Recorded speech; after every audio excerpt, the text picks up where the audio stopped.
They want me to make sure people don't rob their house because people are paranoid. Well, what the fuck are you? What do they expect you to do though?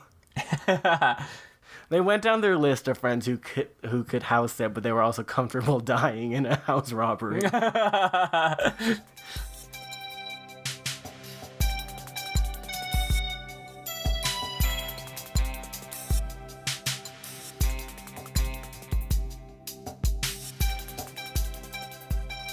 Hello, listeners, and thank you for tuning in to Those Nerds Over There. This is an enthusiast podcast centered around celebrating and discussing nerd culture. We are your hosts. I'm Alan. And I'm Sal. And, welcome, listeners. We here at Those Nerds Over There, we're joining the bandwagon. We're riding the zeitgeist. We're gonna be bringing you a episode all about Avengers Endgame today. Yes. Before we do that, however, I would like to do some corrections from last week. Yes, please.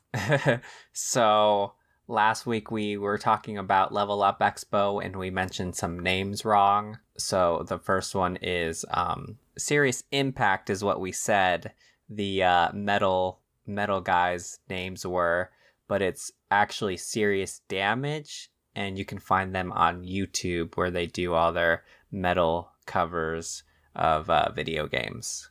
And then I don't remember the second one, so you do that one. Oh, and the second one was one of the fashion designers, Rena Cali. I spelled her name R-E-N-A when it should be R-I-N-A-C-A-L-I. So my apologies, Miss Cali. Yes, but yeah, just for the listeners that just listen and don't follow social media, if they went and tried to search these people and were like, what the heck? So yeah. All right, but yes, for today, though, we're going to be giving you a spoilerific episode all about Avengers Endgame. So be warned for those of you who have not seen Endgame. Yes, there will be so many spoilers. And to be honest, though, the spoiler curtain is being unveiled apparently officially on Monday. So watch out for that as well on social media. Oh, dang. Really? Monday? I thought people were going to give it like a month. Nah, man. It's going around. Like, everyone's just saying, yeah, Monday's the day. Spoilers everywhere. And I was just like, what the heck? Calm down. I think then what? We had like a week then. Oh my god. I mean, yeah. Go watch Endgame. Now a threat. Now a threat, yeah. But yeah, we're going to talk about Endgame. Sal, we got to watch Endgame during opening weekend, luckily. Yes. It was very late at night and right after Level Up Expo. So yes, we were insane people and decided to do that after we were so tired. Yeah, but it was worth it. It was great, and I mean, you'll hear our thoughts on that. But before we get into our thoughts on Endgame, we're going to pull a nerd question. Yay. And returning now, we actually have the nut jar. Oh my goodness. Yes, I finally finished off these blasted nuts. Good job, Alan. But for first-time listeners, hello, thank you for tuning into an episode all about Endgame. This is our nut jar. We fill this jar with listener-submitted questions that are just kind of fun discussion questions. If you're interested in having a question and a shout-out on the show, feel free to send those questions to us on Twitter at ThoseNerdsCast or our email, thosenerdscast@gmail.com. If you do send in a question, feel free to include some kind of like social media tag so we can direct people to, you know, your cool stuff. But without further ado. All hail the nut jar. Okay, let's see. This is going to be an interesting energy to start off with. All right, let's do this. All right, so this week's question comes from your brother, Sal Eloy. Oh, snap. He had a question in there still? He did. When we started the Discord, we like got a bunch of questions all at once, so it really kind of like diluted the pool. Oh, well, I mean, that's good. It makes it so we're surprised. Yeah, we're pleasantly surprised. Hi, Eloy. You can find him on Snapchat at Big L, the letter L, and then Roy, R-O-Y. Eloy asks, if you could kill off any protagonist, who would it be? Oh. All right, what protagonist can we kill? Can I get more than one? Oh my god. Sure, you can have my one. I have no idea who I would kill. Tell me, who you got? Who's on your hit list? I mean, first of all, have you ever seen the anime Future Diary? Yes, that's the one with Mirai Nikki from Yuno Gasai. Yes, that's Yuno Gasai, one of the best girls. Debatably one of the best girls. Good Lord, Sal. And the main character, Yuki. I want him dead.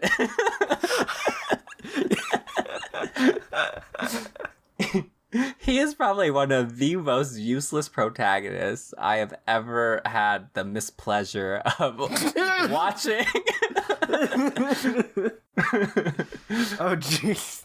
So, yeah, if you ever watch Future Diary, or in Japanese, Mirai Nikki, he sucks, and everyone else is great, but yeah, you're gonna have to kind of trudge along that minefield. But it's, I mean, okay, yeah, I saw that with you, and like, there's like, what, 10 plus episodes of watching him be useless, but in the end, he helps everyone. I mean,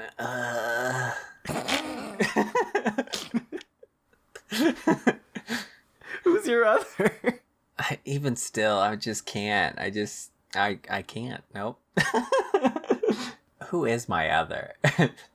I just wanted more than one. Was it your mention of Yuki actually reminded me of someone similar that I'm just like, why was he even in the show? And he was the guy from Recreators. The main character? Yeah. Oh, I mean, you're kind of right, but I really liked him, and I was rooting for him. Yeah. Was it when they got into the... hold on. I need to look up the names. That's fine. Okay, after, like, they got Sota, which was the main character, after he got Celestia and Meteora or whatever to their, like, creators and the government, I really started questioning, like, what is his point of his character in all this now? I mean, okay, you're not wrong. Because, like, I don't know, at that point in the show, like, he wasn't bad. I didn't mind watching him. But when he was on screen, I'm just like, I want to watch the others more. Yeah, the latter half of that show didn't really do him any favors. But I wouldn't necessarily want him dead. So, because that show was a lot more about... Well, it had a lot of deeper stuff about it. It had to do a lot about character and whatnot. Yeah, there were a lot of amazing themes about, like, artists and creativity and stuff. Yeah, and so he kind of had a role to play in that. Mirai Nikki, that was a battle royale where you have to constantly kill people, right? And so if you're useless in that situation, that's way different than being useless in a show about, like, art. All right, yeah, I definitely see where the two diverge. So, yeah, definitely him. When I had initially put this question in the jar, I always get the luxury of thinking about these beforehand. I'd been thinking about, like, Ash from Pokemon for some twisted reason. I mean, that's not a bad idea, because it would make it so they had to move on to somebody else, right? Yeah. We've had Ash for, like, 12 years, something like that. What more are we going to get out of this character? Especially because he never ages. Did you think of another protagonist you'd like to kill? You know, another one's not coming to mind right now, unfortunately. Unfortunately. Yeah, dang, I got nothing. I know as soon as we stop the podcast or stop recording, yeah, I'm just gonna be like, this person needs to die. Oh my goodness. Well, those are the protagonists we want to die. We got Yuki, And we got Soda. Both of us picked from anime. Yeah, anime has a tendency of not having the best protagonists. Listeners, what protagonist do you want to die? Please, I would love to know this. Speaking of dead protagonists. Yes. Oh, wait. No. Endgame. Endgame. Wonderful transition. That was terrible. All right, let's start broad and then get more granular. What were your overall thoughts about Avengers Endgame, Sal? All right. Well, so my overall thoughts coming out of the theater, I thought this movie was like a masterpiece. However, the more I thought about it, the more I thought it was just a good movie or possibly a great movie. I'm not going to downgrade how good of a movie it was because it was still great, but it definitely wasn't like, as I thought about like plot holes and the way they did some characters and whatnot, I less thought it was the best thing in the world. So yeah, those are my kind of initial thoughts. It's great, not the best. What about you?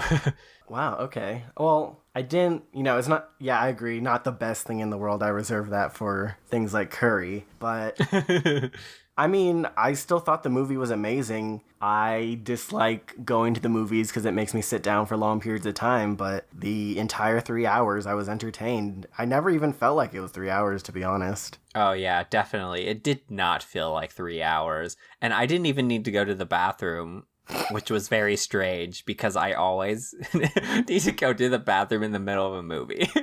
Dang, dude. So yay for my bladder.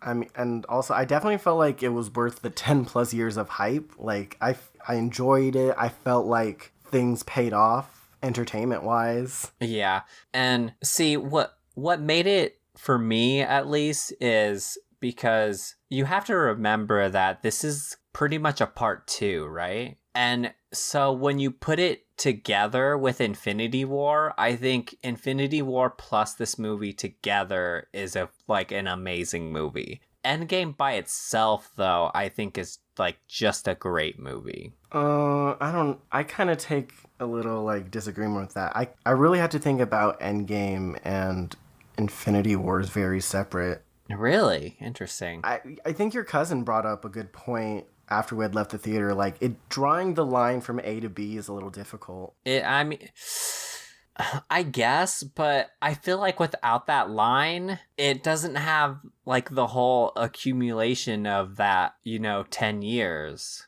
Because each movie, I think, was like centered around individual characters, and so you only got half of those characters in one movie and like the other half in the other movie. So I think without it together, I don't think they stand alone as much. But that's just my opinion. None of these opinions are detracting from the movie, like right. Loved it. Definitely. I enjoyed their take on time travel, actually. Oh, See, that was one of the things where I was like, this was great. They did this great because I was so afraid they were going to use time travel and then they did it, but I was okay with it. But the more I thought about it, and you're not supposed to think about time travel, but I did it anyway. And I was like, but wait a minute. I'm sorry if I sound iffy about the movie. It was great. No, some context, like, Sal, like, you traditionally dislike time travel to fix things as a trope, right? Yeah. It's understandable. There's a lot of hesitance. Yeah, and for the most part, it did go over pretty well, so at least there's that. So broad strokes, we loved it. There's, like, some nitpickiness, but it's not like those small details are really, like, deal breakers, right? Yeah, definitely not. I'm definitely going to watch it again. Probably not in theaters because I'm broke, but you can watch it on Disney Plus. Disney Plus, because we're getting that, or I'm getting that. But let's get a bit more granular. I want to know favorite moments, Sal. Favorite moments. I've got a ton. I felt bad for Ricky and Sean next to me because I was like jittering in my seat a lot, actually. Oh man, I feel like there are too many moments in this movie to count. I think that is kind of a standout from Infinity War. I think this movie had so many more moments, right? So many. I think to a point, like, that we couldn't dwell on a single moment for too long, which kind of detracted from one moment that I'll get into. But so much happened, right? Right. All right. So these are kind of on the top of my head because I didn't really have time to prepare notes. But so definitely one that stands out for me right now, right away, is when they're fighting Thanos and Captain America summons Mjolnir. Oh my god, that was it. The build up when we got hinted about that from Age of Ultron. Oh, yes.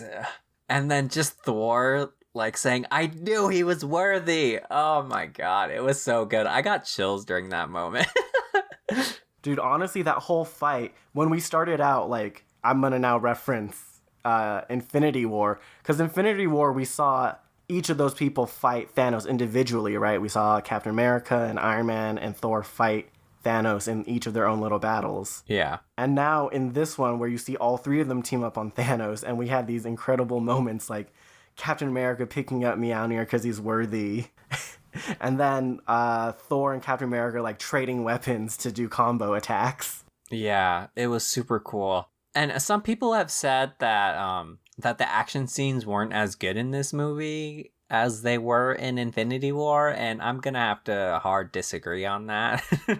Because that whole entire fight scene in general with Thanos was so good. Another scene in that same fight that gave me chills and was a super standout moment was when Scarlet Witch comes in and she's just like, you took everything from me, and you like Thanos was like actually afraid, and it was so cool. I loved it. Scarlet Witch is one of my favorite characters, so I think that's a funny part about Scarlet Witch, because they never really elucidate what her powers are specifically. Yeah. And they always seem to be like in the moment what it needs to be, whether powerful or not. I mean, yeah, magic. But no, you like when I'm sure you're gonna bring this up. Just everyone returning that got snapped. Oh yeah, that was so good too. But like, and then each of them, the camera kind of focusing on each of them and what they bring to the fight. Like with Scarlet Witch, just like fucking tossing Thanos away. Yeah, it was so good, and just everything she did in that fight was great. Some characters, however, when they came back, and you know, it's kind of this end of the world scenario, and you're just like holding a gun, and I'm just like, but what are you gonna do exactly? I had that same feeling for Mantis. Yeah. Like, I love Mantis so much. She's so funny and like a really creative character, but I'm like, I was wondering what she was doing during the fight. Yeah, I'm not really sure what she was doing. So, I mean, but it was still great seeing her and seeing everybody. She got her moment in Infinity War when she tried to put Thanos to sleep. That's true. That was definitely a proof of like her and how strong her power can be. Yeah, how capable she is. So, but oh my god, that just reminded me of like the shot of when they're trying to get the Infinity Gauntlet they made. Like all the female superheroes, we had that shot of them trying to escort Captain Marvel across to Iron Man, right? Or was it the Hulk? Yeah. Or just away from Thanos. Yeah, I don't remember who it was from, but yeah. That was a great shot too. Oh my, like that was a moment where I really just started like shaking violently. That was a moment where, you know how in the very first Avengers where it does that like panning shot of all of them together and they're assembled? And yeah. Everyone loves that shot so much, but when I seen it, I was just like, oh, this is okay, I guess. But when I seen this shot, I was like, oh, that's what they were saying. Now you understand. Now I understand. fucking more with the fight. Like earlier in the fight when Pepper Potts shows up in her iron suit and we get an Easter egg to apparently her comic book hero as Rescue. Oh, her name is Rescue? A cursory Google search taught me that the other day. Ah, got it. Okay. I thought I thought she was going to end up being Ironheart, and I was just like, but she's not in the comics, someone else is. But oh my god, Gwyneth Paltrow has been playing Pepper Potts since like the inception of this whole series, and her like shooting in the iron suit and just like blasting shit, and especially that I'm gonna call like air duet with Tony. Yeah. Fuck, that was awesome. It was so cool because she finally got her moment. She's kind of always just been in the background, right? And she's just like, I'm one of you now. And it was so good. I loved that whole scene too. I have a few moments from outside that battle that like I was super into also. It's like, first off, like I remember one of the reasons I'd really wanted this movie because we get more on Nebula, right? Right. And just like, I think they did a really good job of developing Nebula, seeing, especially with the juxtaposition of having her like prior in the previous movie compared to her now, and just the amazing difference like in character she's made. Oh yeah, I think that did her character a lot of favors to show you who she was and who she is now. Yeah, and I'm just even more excited for Guardians 3 now to see more of her, and even Thor with them, apparently. Yeah, apparently. I just want Gamora. God, I'm so... I know, like, 2014 version of Gamora's back, but it's not the same. It's not the same. You have to...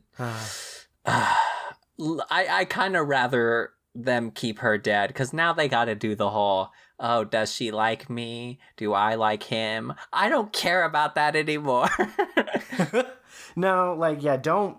I think it would be also a mistake to bring back the people that are dead, right? Yeah. Two other, like, characters. One, these two characters, I had no idea were coming back, but, like, lost it. Fucking Tilda Swinton coming back as the Sorcerer Supreme when Hulk went to go visit the New York, sanctum. Uh-huh. I loved her so much in Doctor Strange, like, guiding Benedict Cumberbatch character, like, through his spiritual journey of, like, learning about whatever, like, the whole wiseness mentor thing. I loved her. She did an amazing job, and it was, oh my god, she was in it again.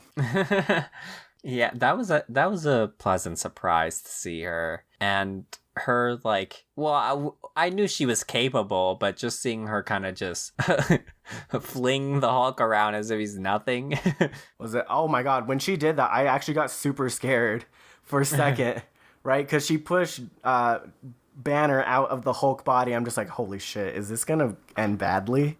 Right. And her having the wisdom to say, oh, he gave away the stone? This must mean something. Oh, that was interesting. Like, when she mentioned that, like, was it Stephen Strange is supposed to be the best of us? Like, just her level of clairvoyance is a little, like, frightening. Like, how much did she see? Yeah, how much did she already know? That's a very interesting thought. The second very pleasant surprise, Tessa Thompson returning as Valkyrie. Okay. Like, from... I don't know if you remember, but ever since Infinity War, the opening scene, I had been complaining, like, what the fuck happened to Valkyrie? They didn't even say anything. Yeah. And then out of nowhere, she shows up in their little fishing hamlet. I'm like, ah!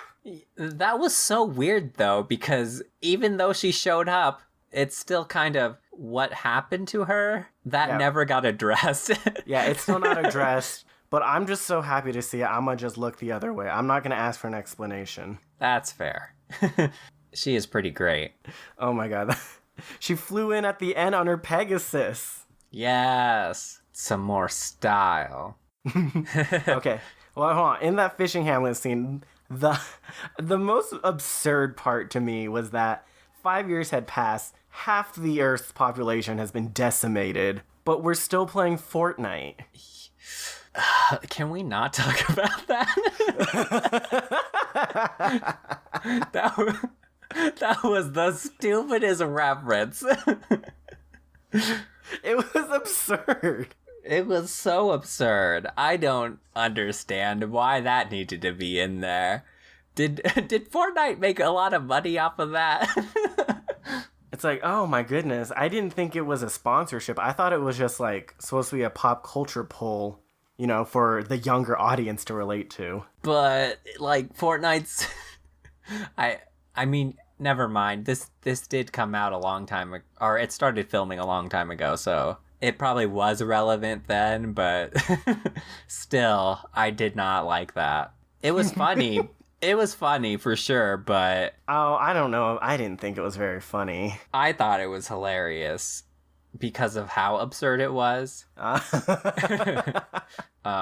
One moment I would like to mention, I don't think I see this mentioned around a lot, or at least in the circles I've been talking to, the circles of people, but when they go and confront Thanos the first time and freaking Thor just chops off his head. Oh my god, yeah, he straight up executed him. Yeah, that moment. I loved all of that. That dark moment? Yeah, I felt I felt like I was in Thor's shoes. Like, you finally get the chance to right a wrong, and even though you did, it still does not ease the pain, you know? I thought it was a really good character moment, and it set up his whole character for the rest of the movie too, so His spiral into depression. yeah. All right, before we continue with our mad ravings about Endgame, we'd like to put a promo here for Livestream for the Cure. It's this amazing charity livestream that's going on May 17th to the 19th, hosted by the Epic Film Guys, but we'll let you hear from them. Justin, can you believe it's almost time? Time for what? The 2019 live stream for The Cure. This is our third year hosting this amazing event with every single cent going toward cancer research. The Cancer Research Institute funds research into immunotherapy to create a future immune to all forms of cancer. And this amazing nonprofit organization is rated over 92% by charitynavigator.org and puts 88 cents of every dollar toward cancer research. Last year, thanks to an amazing team of collaborators, fans, supporters, and listeners, we raised over $5,000 in 30 hours on the air. And this year, with your help, we're going for our biggest goal yet. Tune in May 17th to the 19th on twitch.tv/epicfilmguys for 40 hours of amazing content as we try to reach $7,500. And for more information or to find out how you can become a part of the event, please visit www.livestreamforthecure.com. Together, we can make a difference.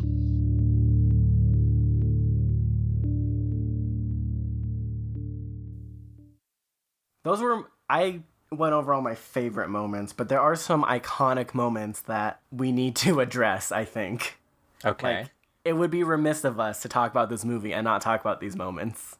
Let me at him. All right, the first one I have listed is Black Widow's death. Oh, you're right. That, for me, fucking came out of nowhere. I really thought it was going to be Hawkeye. Yeah, I didn't. I mean, because we got this false sense of hope, right? When they were saying that there was going to be a Black Widow movie. They wouldn't kill off Black Widow. Wrong. I'm not entirely sure how I feel about it. This was the moment I was talking about where, like, I don't feel like they dwelled on it enough. They kind of really went past it immediately, and I guess, right. Yeah. And because they had a funeral for Iron Man, but they didn't have one for Black Widow. No, they didn't. Even all they really did was have Clint and Wanda like make passing references to the two dead people. Yeah. So I feel like that was a missed opportunity to not, celebrate the lives of all the dead, not just Tony Stark. Yeah, like at the end of Firefly when all three of the dead guys got hologram tombstones. Yeah. Like each of the dead ones should have gotten some kind of floating casket thing. Yeah, that would have been... I would have really liked that. Yeah. So, remember the fallen. Like, yeah, we had that entire poster, campaign. Black Widow's death really was a sad moment for me, but it just went on so quickly. I didn't feel like I had the moment to mourn or even be sad. Yeah, that's one of those moments that you have to dwell on by yourself. Jeez. It was very heartbreaking because not only did she give up her life for her best friend, but she also had this whole character arc where she kind of thought she was useless and she didn't have a purpose anymore. But then in that moment, she was like, this is my purpose. And thinking about that, that's so bad. It's so sad, but It's during that moment, she also had one, I think, the most killer lines ever, and like delivered spectacularly by Scarlett Johansson. It was just like that line about not judging people about their worst like thing. yeah, that was good. That was so powerful to me. And it's a very nice parallel that the heroes also had to do the same thing that Thanos had to do. So It was like it's that parallel, but also that juxtaposition where he gave up Gamora, but these two are actively fighting to give one of themselves up. right, but it's still kind of like when Thanos did it, and Gamora said, "What did it cost?" Well, it cost everything. But he never seemed beat up about it. Yeah, I mean, yeah, but it's still that kind of same parallel, you know? Like it costs these heroes like everything. Oh, damn.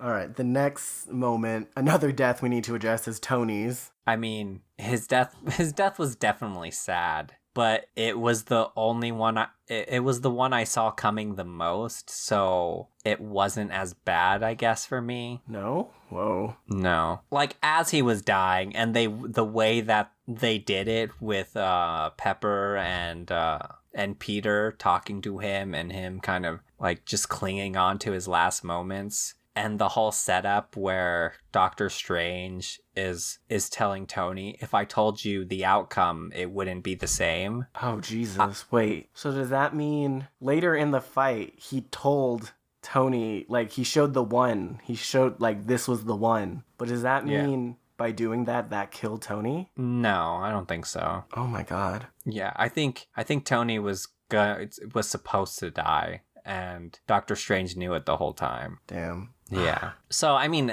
that part of it is definitely heartbreaking, but I definitely knew he was going to die, and he had to die. So, Yeah. Damn. So knowing that, it sounds like that kind of lessened the impact of the... yeah, it definitely did.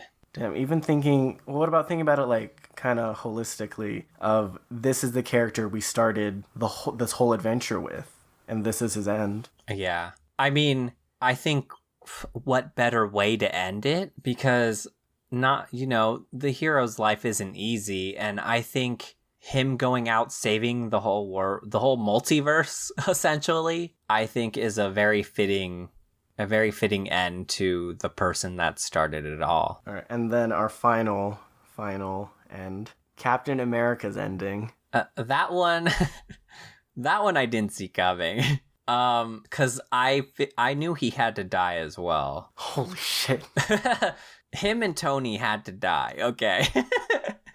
It was the only way that that the movie would have as much weight to it, I think, as it needed to have. And for this whole, 10-year story arc to end, I think they both had to die. I might be a little cynical or not the best person, but... Very blunt. Yes. But I didn't think they would do this to him, and thinking about it, it kind of sucks because Tony ended up dying, this like kind of heroic death, and Captain America went back in time and actually lived a full and happy life, and that kind of way to give Tony the short end of the stick.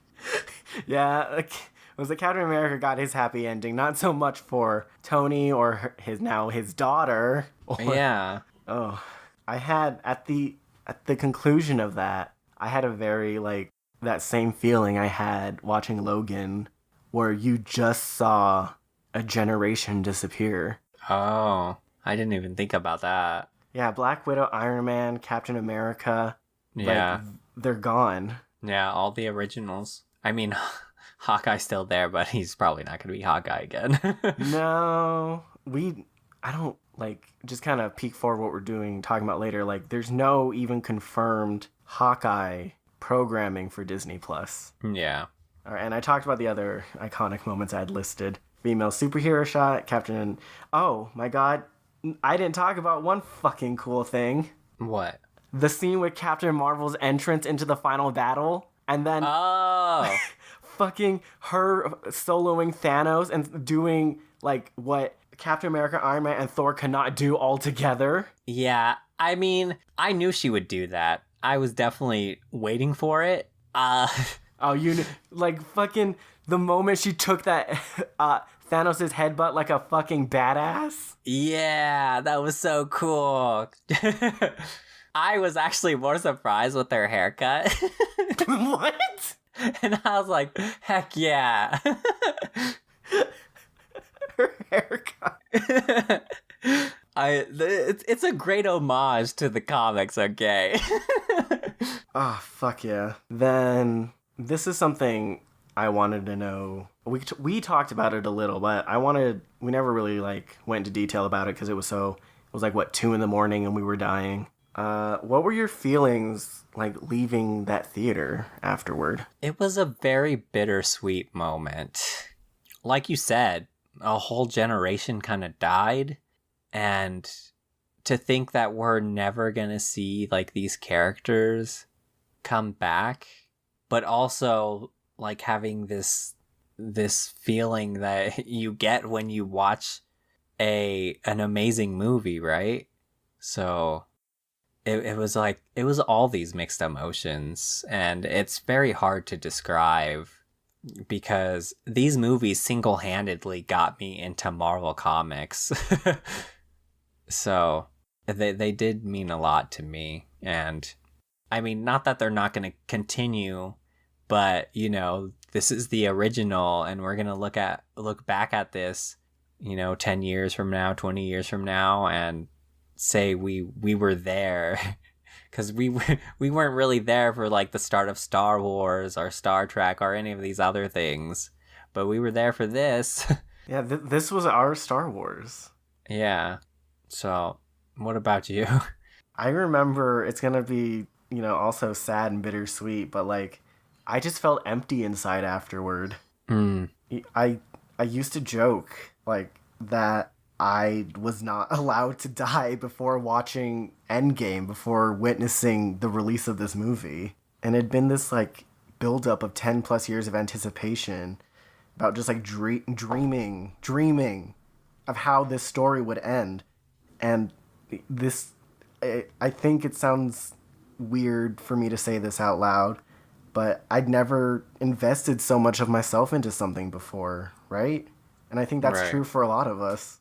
And then, like, we love this movie so much, and in the moment it was amazing, but it's kind of the afterward right now of not really knowing what to feel, what to expect. Yeah, I get that. It didn't make me feel empty. I think that feeling is mostly reserved for TV shows. So, you know, incoming Game of Thrones, but I think it's the fact that when you're watching a movie, you know, we did watch all these movies, but they were all so spaced out. Whereas watching a show, you have a lot more time invested in them, at least, like, watching wise, especially if you, like, binge a show. I did that the other day. Oh, Lord. Was it the tangent? The creation of just, like, no wait, just dropping a whole season is great for content, but goddamn, does it just suck up your life? Oh, yeah, it does. Well, I did, in response to just, like, the bittersweetness, I did kind of look up what we have to look forward to, and I wanted to get some of your thoughts on, like, what Phase 4 has in store for us. Cool, because I don't know much of this. Sweet. Okay. So, the movies we have coming in Phase 4, the next one we're getting is Spider-Man Far From Home. Mm-hmm. And originally, for me, I was not super interested in the movie just because it kind of remove that element of neighborhood friendly Spider-Man thing, but now I'm really interested in just like how are they dealing with the aftermath of like some of them now being 5 years older than the others and high school resuming in order and whatnot. Yeah, I'm not sure, and I don't even know where the heck this is going to take place on the timeline, because not only would it be weird for it to be 5 years in the future, because Spider-Man was also gone that whole 5 years, but having it set like before Infinity War 2 wouldn't make much sense. So I don't, like, everything is up in the air for me about Spider-Man. I don't know how to feel about it. Oh, okay. I feel like timeline-wise, I think it takes place after, because then we get introduced to like a new magic guy, and then the question is, where the fuck was he during all this? Yeah, I mean, yeah, you're right. That's fair. Do you think... No, because the Infinity Stones just fixed everything, right? The Infinity Stones brought back the people that were snapped out of existence. Okay. They didn't like reverse time or anything. Well, 5 years still did pass. Right. I was wondering if it might have messed with time to make it so a lot more like metas and magicians and stuff like that. Like that's where they're coming from now. Oh. Because comics likes to do things like that. That'd be interesting. I felt like the way they tried explaining their time travel was to try to prevent paradoxes and stuff like that, but yeah. I mean that's probably a good setup for phase 4 and phase whatever. We'll just have to see. I'll go in with mild expectations. That's probably the best. All right. The one I'm most forward to watching is Guardians 3. Yeah. I mean, but see, you say that, but we don't have real Gamora, and I 150 million% thought Gamora was not gonna stay dead. And it made me so sad. I also thought she was gonna come back, but like now after watching Endgame, I do think it would be a mistake to bring back real Gamora. It would be a mistake, but it's like old Gamora's back, and I wanted Gamora back, but it's like, not like this. I hope this isn't spitting in the face of Zoe Saldana, like separating her characters into real and apparently not real Gamora. No, you're an amazing actress. I love you, but I want your newer version, not your old one. I'm gonna mourn Gamora, but like the whole aesthetic of Guardians when it dropped, right? It was so different than all the other Marvel movies we got. And that's like what helped me fall in love with it. And right now, I just need that kind of like goofiness in my life. That's fair. I can dig that. And especially with Thor being a part of it, because, I mean, after seeing Ragnarok, he kind of fits in perfectly, and the first Infinity War. So yeah, I'm down. I'd been thinking about Guardians as like a property the other day, and like it kind of reminded me of Doom Patrol. Huh. Like the band of losers growing together and they're a family, and then they try to do good. Yeah, you're kind of right. Which is probably maybe why we love this kind of stuff so much. Yeah, the Doom Patrol is just extra weird, but definitely it has that same kind of... That's cool. I never thought about that. All right, more sequels on the way. Doctor Strange 2. I don't care. No? No, I didn't care for the first one. I thought there were some cool moments, but yeah. A gape! A gape, I'm sorry. Fuck, Sal, I love that movie. Really? It didn't make your top 10 list. Yeah, but that's also because I love a lot of other movies. Also, that was a top 5. You're right. Like, was it Doctor Strange would definitely made a top 10 for me, man. Doctor Strange is like at the bottom 5. Damn. Yeah, I'm sorry. I mean, God, maybe because I watch Sherlock, I love watching Benedict Cumberbatch. And the fucking VFX, do you just not even just want to see it for that?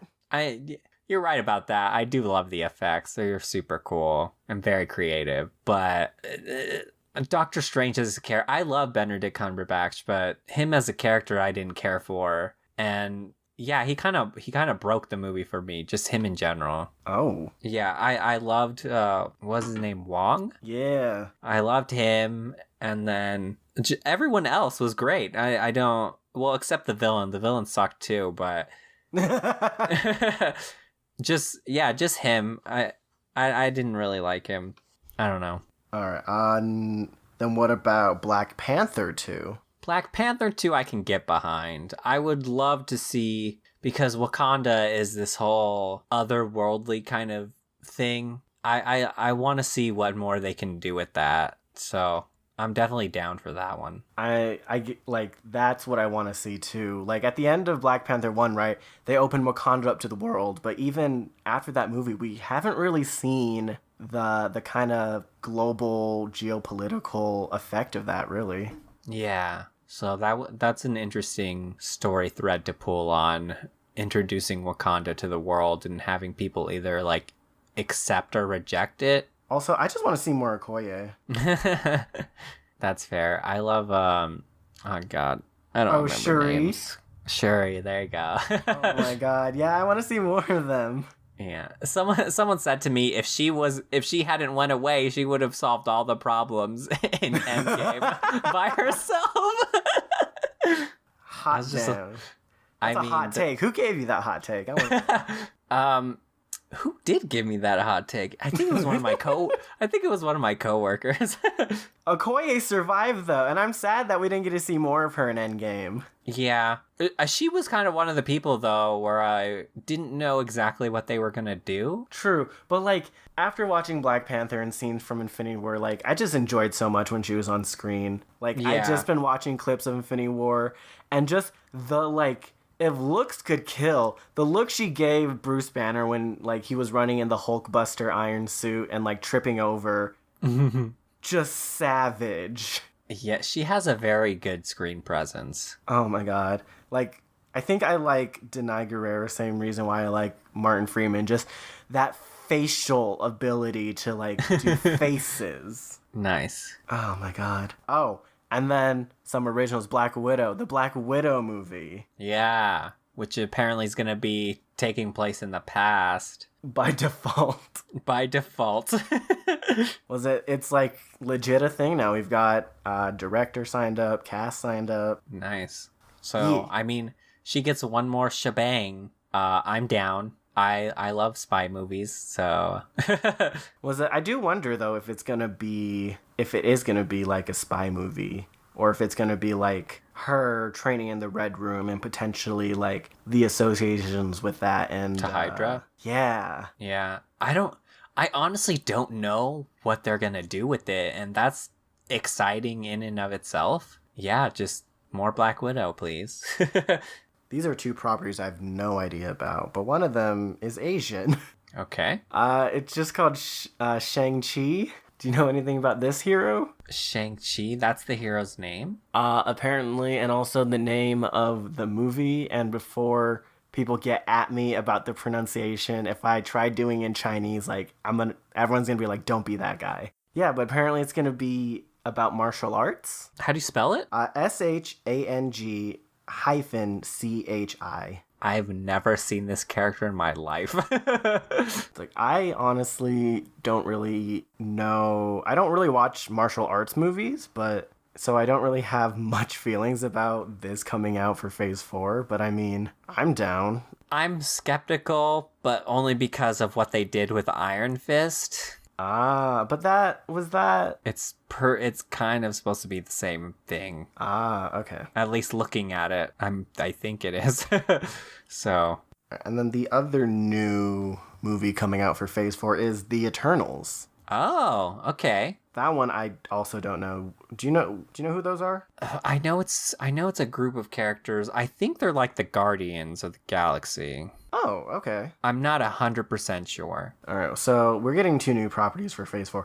Okay, now this was the most surprising part for me, that is part of Phase 4, is that Marvel, along with Disney Plus, are releasing, like, continuations of characters on Disney Plus shows featuring, we have Loki, the Falcon and Winter Soldier, WandaVision.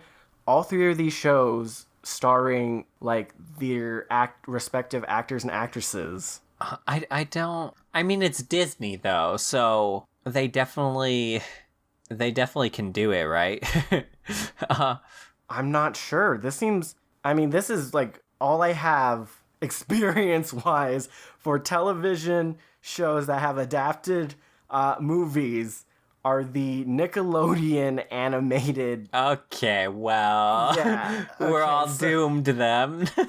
But I'm just like, I don't know though. Like, we've got the actual actors and actresses reprising their roles. Yeah, I don't know how well that's going to translate into a TV series. So, Like, this is interesting untread territory, I feel like. It definitely is, because we have things that will be a show and then turn into a movie, or we'll have movies that turn into its own separate shows, but never have we had movies that turn into continuated shows. Kinda. Like, the Falcon the Winter Soldier seem to be continuations. The WandaVision one apparently is gonna be in the 1950s or something. Oh, I'm so confused. So, maybe an AU? Huh. That's so strange. I have no idea how to feel, but I mean, apparently they're putting a lot of stock in these properties, though, right? Yeah, there's also, along with some, like, Marvel documentaries, there's, like, one other that really caught my eye. It's called Marvel's What If? And it seems like they're going to be taking moments from the MCU, the cinematic universe, and asking, like, what if this happened, and making that a show. That sounds like a YouTube series. I don't know about that one.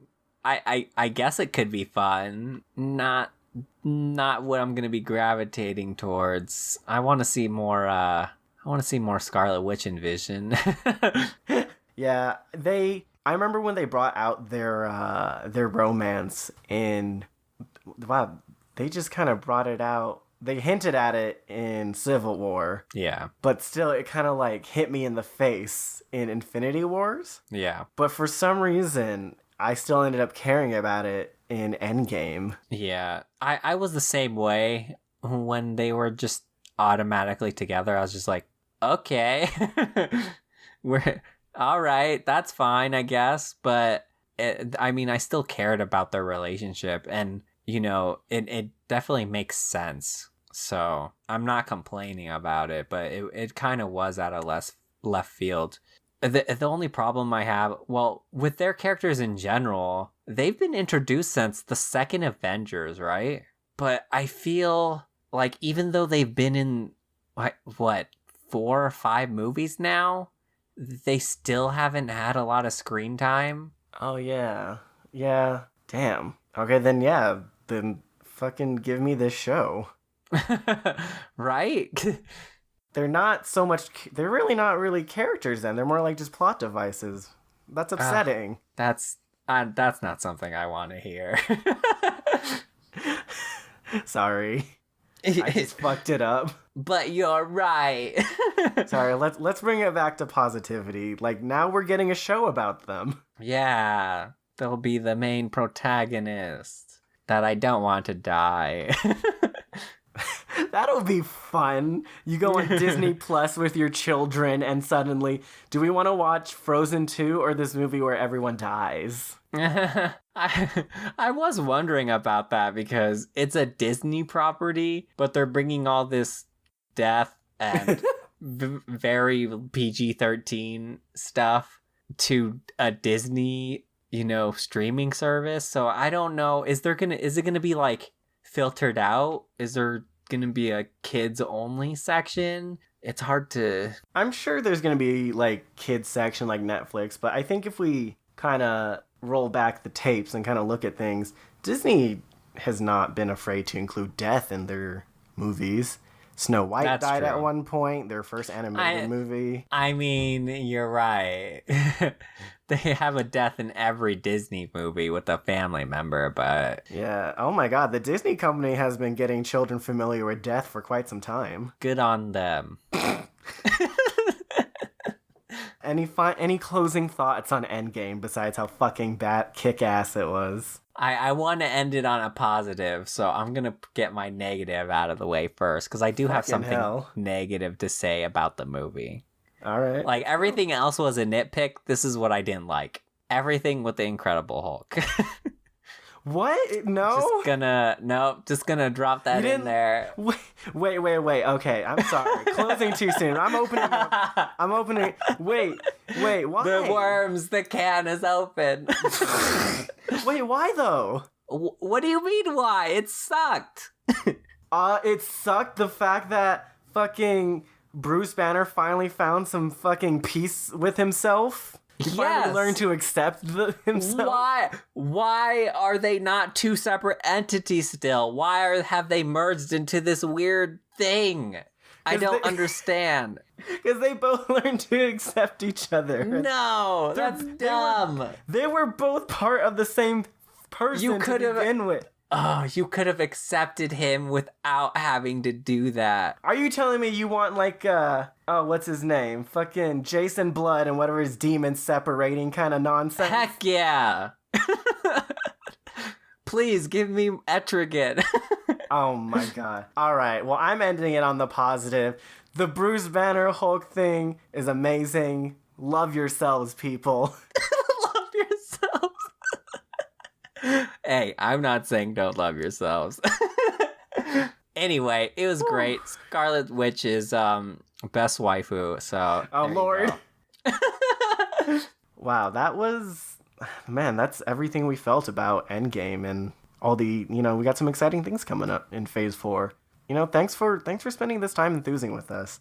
We actually want to hear, for those of you who have had the chance to watch Endgame, we want to hear your thoughts and feelings on this 10-year journey we've all taken now. If you enjoyed what you heard, share it with a buddy so you can nerd out together. If you have recommendations for improvements for the show or other things we should check out, feel free to leave them in the comments of our SoundCloud page. If you want to help out with the show, then ratings on our iTunes and Stitcher pages, that really helps a lot. And if you enjoy cosplay and want to see really cool convention stuff, check out our new Instagram. And then if you want a place to hang out with us and just talk about Endgame spoilers because it's a safe spoiler zone, join our Discord server. We have dedicated channels for topic recommendations, show improvements, and nut jar offerings. Links to all of these pages can be found on our website, thosenerdscast.wix site. That's wixsite.com/home. Just once more, we wanted to remind you that on May 17th to the 19th, it's coming up, that the hosts of the Epic Film Guys podcast are going to be hosting their 3rd annual charity live stream for the cure. And, like before, they've teamed up with the Cancer Research Institute, and their goal is to raise $7,500 for immunotherapy research. The cool thing was that in the previous years, the Cancer Research Institute matched the total earnings that were donated during the event. And me and Sal and our good friend Suspiria are going to be making a guest appearance on May 17th at 2:30 p.m. PST, 5:30 p.m. EST, I believe. But, we'll also be watching for the entirety of the event. It would mean a whole lot to us if you help spread the word about the event. Getting more people to watch and donate is incredible, and in the end, it goes a long way towards a good cause. And if you're actually interested in donating now, you can visit www.livestreamforthecure.com. Their early donation page is up, and they also have t-shirts for the event, which look really sick. Again, that's going to be on May 17th to the 19th on twitch.tv/epicfilmguys. Got anything to plug, Sal? All right, so you can find me on Twitter at Salzik, on Instagram at Mr. Salzik, on Twitch, also Salzik, on my blog, gotamoment.com, and then on my friend's Twitch channel, which is Suspiria N, the letter N, Friends. And then you can find me in social media at Arielize_ on Twitter. I don't post a lot to social media, but it's a good way to get in contact with me or with the show. So I want to thank you listeners again for just spending this time with us. And we hope you enjoyed and, had a good time freaking out about Endgame with us. Yeah. We'll see you again next Wednesday. Goodbye.